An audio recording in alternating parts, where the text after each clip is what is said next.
Welcome to Where to Stay Around the World. This is a Well-Traveled Life channel.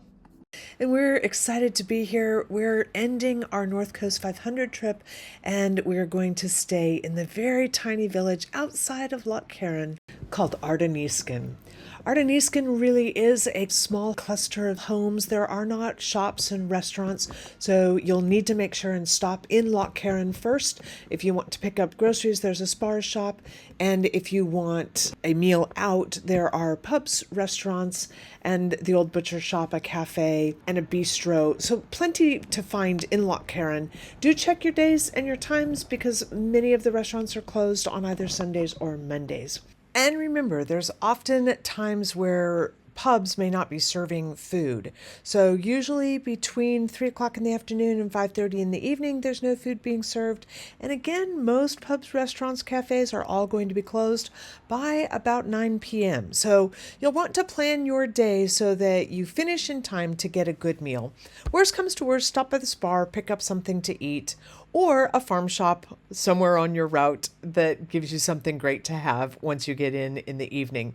They have a beautiful dining room table out back, and it's a wonderful place to sit outside. And if weather is inclement, then there's an indoor space to eat as well. Do be mindful, though, that there are not cooking facilities or refrigerators, microwaves, ovens. You would need to do a takeaway kind of a meal. You will be coming through some of the most beautiful natural environments. You're likely to have just come across the Applecross Pass, where the views were spectacular, or you did the coastal path from Applecross down and around if you're on the North Coast 500. You may have done the more interior route that came from Shieldag on the A896. Or if you were coming from the south or from the east and heading west, this may be the beginning of your North Coast 500. Conversely, if you're looking for a place that might be an alternative to the Isle of Skye, because it's so much more expensive and so much more crowded, this might be the perfect answer for you. You're just across the loch from the island. In less than 2 hours, you can be on Isle of Skye, and you would still have all the peace and calm and beauty of Ardenisken at a really reasonable price. We're going to take you on a tour of the Rona B&B, which is where we stayed and had an absolutely spectacular stay with everything we could have asked for. Clean rooms, fabulous views, and really wonderful hosts.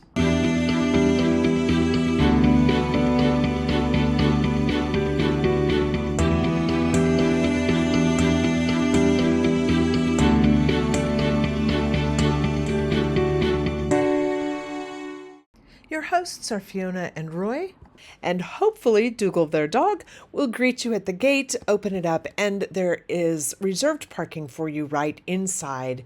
Fiona will give you excellent directions to get to the house, depending on where you're coming from. Easily, it's from Loch Carron. Park outside the gate.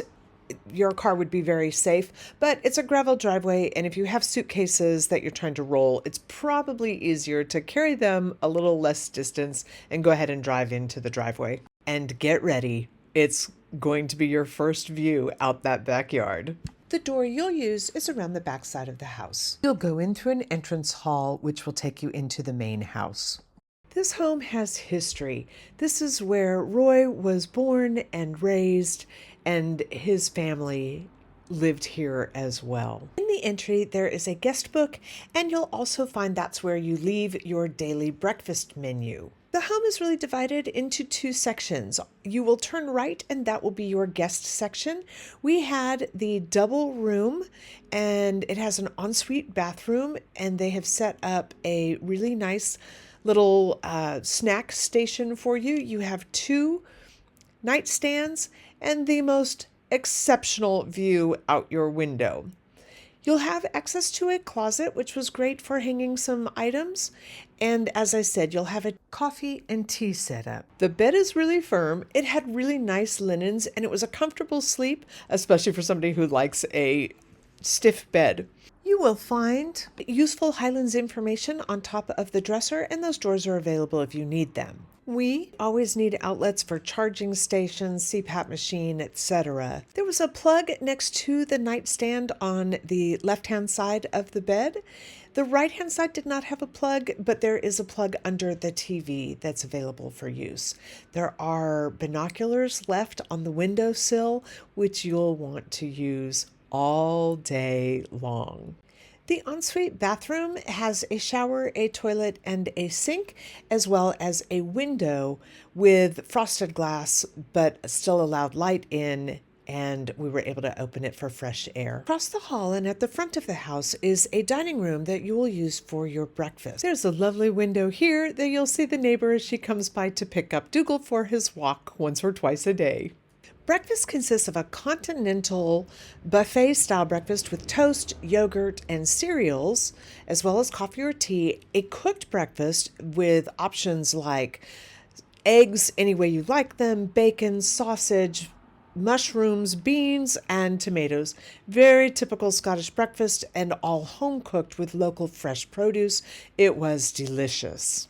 You won't find this home to be the fanciest, most modern place you've stayed, but you are going to find it to be one of the calmest, most peaceful, most beautiful, and one of the nicest places you're going to ever want to stay. Roy and Fiona make you feel like welcomed guests. They're great conversationalists.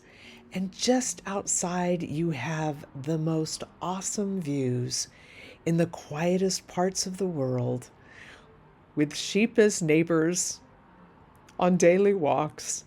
And if you're lucky, you just might catch an otter on the shore or seals just off the coast. You can book directly on the Rona B&B website, although this is also listed on Airbnb. But as you know, we prefer to always book directly with the host if that's a possibility. It's just usually a better deal for both you and for them.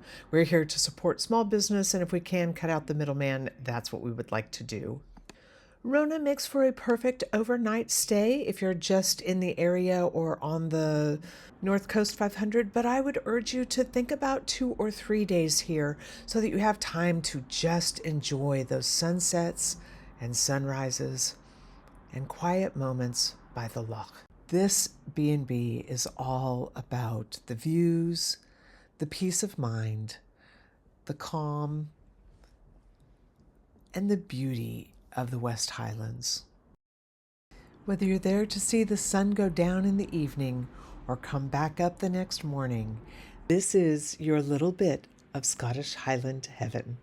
If you'd like more videos about the North Coast 500, the different segments, we have a variety of those from all around the region on our Well Traveled Life channel, and we invite you to join us over there and watch this beautiful journey from our car, our drone, and our adventures along the way.